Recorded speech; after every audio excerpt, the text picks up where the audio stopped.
Media உங்கள் கனவா? படிக்கும் அனைவருக்கும் internship, placement assistance. Pandey school of journalism short term கோர்ஸில் உடனே சேர 7338824242.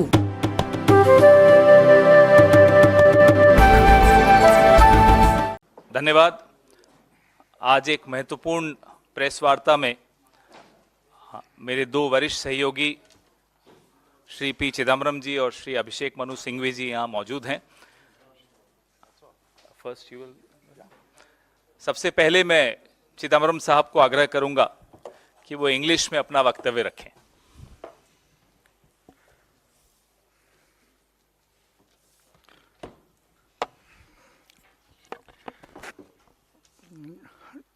Good evening to all of you. There's a very brief opening statement, and I shall confine to reading that statement. Copies will be distributed to you in a short while. The judgment of the Honorable Supreme Court in the cases concerning the abrogation of Article 370 of the Constitution has decided many issues, but has left open some issues that are also vitally important. It is also held as ultra vires the manner in which Article 367 was invoked to amend a part of Article 370. Hence, the judgment needs careful study. It is a 476-page judgment, which was uploaded about half an hour ago. So we need to study the judgment very carefully. Prima facie, we respectfully disagree with the judgment on the manner in which Article 370 was abrogated. We reiterate the CWC resolution of 6th August 2019 that Article 370 deserved to be honored until it was amended strictly in accordance with the Constitution of India. We are also disappointed that the Honorable Supreme Court did not decide the question of dismembering the state and reducing its status to 2 union territories. That question has been reserved for adjudication in a suitable case in the future.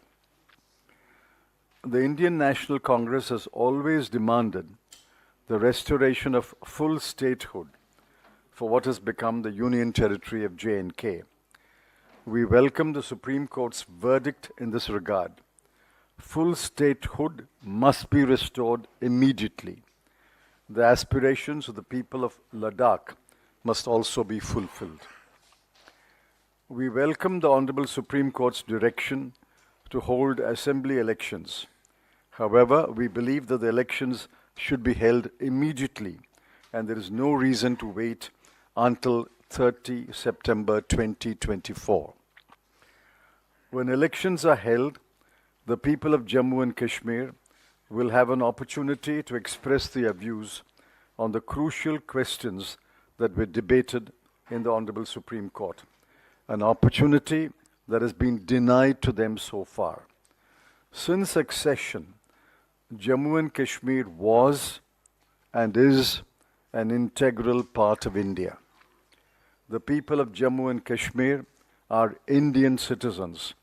We reiterate our resolve to work for the security, peace, development, and progress of Jammu and Kashmir. My friend Dr. Singhvi will speak in Hindi. धन्यवाद दोस्तों, मेरे मित्र ने आपको संक्षिप्त में अपना वक्तव्य रखा है। Can you hear me now? दोस्तों, मेरे मित्र ने अपना पक्ष एक वक्तव्य में रखा है। मैं 370 की बात नहीं कर रहा हूं, बट मैं सीधा एक मुद्दा उठा रहा हूं कि कैसे खत्म किया है लोकतंत्र और कैसा बना दिया है हाल। कब करेगी भाजपा जम्मू कश्मीर में लोकतंत्र का बहाल? ये सीधा एक मुद्दा है। कब तक आप रिमोट कंट्रोल सरकार चलाना चाहते हैं? आज 2014 के बाद वहाँ चुनाव नहीं हुए हैं जम्मू एंड कश्मीर में। 2018 के बाद 5 साल से जब चुनाव ड्यू थे नहीं हुए हैं। तो मैं ये मुद्दा उठाना चाहता हूँ कि democracy not autocracy is the demand of every citizen of Jammu and Kashmir. Jammu and Kashmir has been run by a selected government for almost or over half a decade, not by an elected government. Why the BJP is afraid of an elected government? एक अजीब विरोधाभास है इस निर्णय में। निर्णय उच्चतम न्यायालय का है, हम सब नतमस्तक हैं इसके नीचे, लेकिन हमारा हक है नागरिक के हैसियत से आपके समक्ष स्टेटहुड के मुद्दे पे एक विरोधाभास बताना। वो विरोधाभास ये है कि एक तरफ तो ये कहा उच्चतम न्यायालय ने कि हम निर्णय नहीं करेंगे वैधता वैलिडिटी कि आपने स्टेट को यूटी कैसे बनाया। स्पष्ट एक्सप्रेसली कहा है कि हम ये मुद्दा खुला छोड़ रहे हैं, हम ये निर्णय नहीं कर रहे हैं कि ये संवैधानिक रूप से वैध है या अवैध है कि आपने एक प्रदेश को यूटी बनाया। और दूसरी तरफ ये विरोधाभास है, बहुत गंभीर संवैधानिक विरोधाभास है। उन्होंने कहा कि जो आपने लद्दाख को प्रदेश से यूटी बनाया वो वैध है। अब मैं इस पर तकनीकी बात नहीं कर रहा हूं, मैं एक विरोधाभास बता रहा हूं। संविधान के अनुच्छेद 3 में आप किसी प्रदेश के एक हिस्से को यूनियन टेरिटरी बना सकते हैं, एक प्रदेश के कुछ हिस्से को 2 प्रदेश बना सकते हैं, 3 प्रदेश बना सकते हैं। लेकिन एक कंडीशन है अनुच्छेद 3 में कि कुछ न कुछ भाग उसका प्रदेश रहना चाहिए, वो यूटी पूरा नहीं बना सकते आप। अब इस निर्णय में जो विरोधाभास है वो ये है कि आपने पूरे इलाके को यूटी बना दिया, 2 अलग अलग यूटीज, और एक यूटी के बारे में आपने कहा कि हम ये निर्णय अभी नहीं कर रहे हैं क्योंकि हमको आश्वासन मिला है कि निकट भविष्य में ये प्रदेश बन जाएगा वापस जम्मू और कश्मीर, और दूसरे के बारे में कहा कि हम होल्ड कर रहे हैं कि ये वैध है। तो जब तक एक हिस्सा इस बड़े इलाके का प्रदेश नहीं है, जहां की लोकतंत्र गणतंत्र प्रदेश का है, तब तक अनुच्छेद 3 के अंतर्गत भी यह वैध नहीं हो सकता।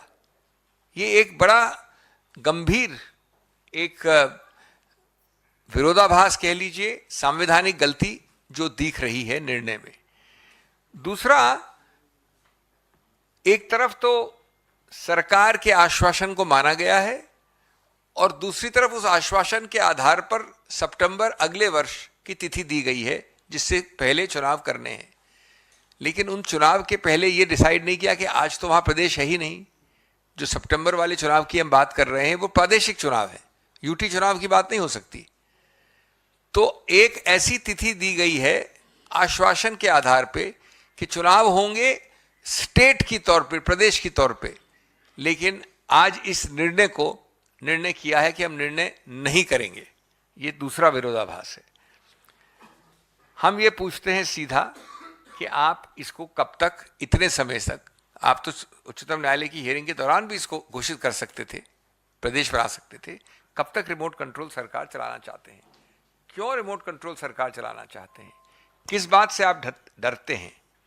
और इसको उस संदर्भ में देखना है कि जो आर्थिक इंडिकेटर्स हैं उस प्रदेश के, मैं सिर्फ आपको 3 आंकड़े दूंगा। मेरे साथ एक बहुत ही विश्व प्रसिद्ध आर्थिक शास्त्री भी बैठे हैं, अर्थशास्त्री भी बैठे हैं, लेकिन 3 आंकड़े हैं कि वहाँ का बेरोजगारी का दर 18.3% है और राष्ट्रीय एवरेज औसतन है 8%।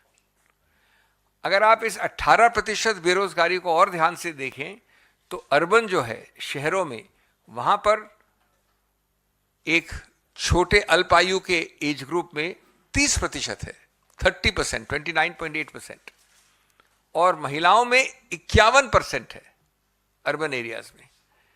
तो ये आप अपनी डुगी बजाते रहते हैं हमेशा, ये सच्चाई है।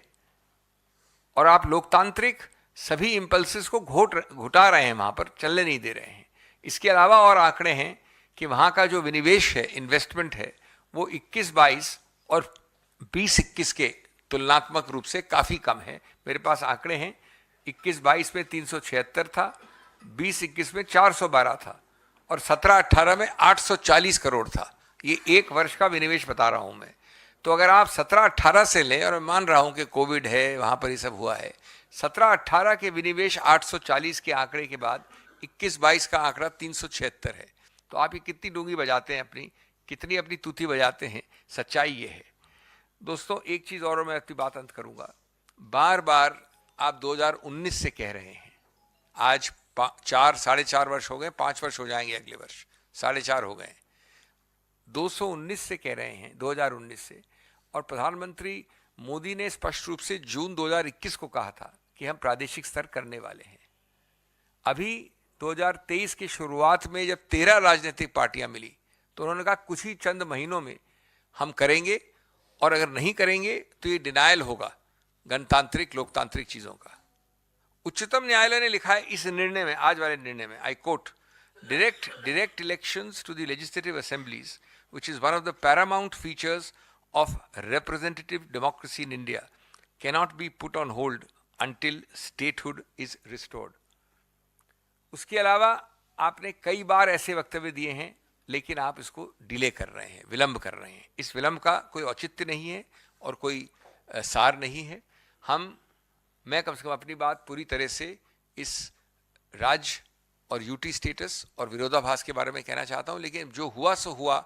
आपको तुरंत, वो एक बाहर की समय सीमा है, इसका मतलब नहीं है कि आप सितंबर में करेंगे। उस समय सीमा के बहुत अंदर आप कर सकते हैं, करना चाहिए और आवश्यक है। बहुत बहुत धन्यवाद।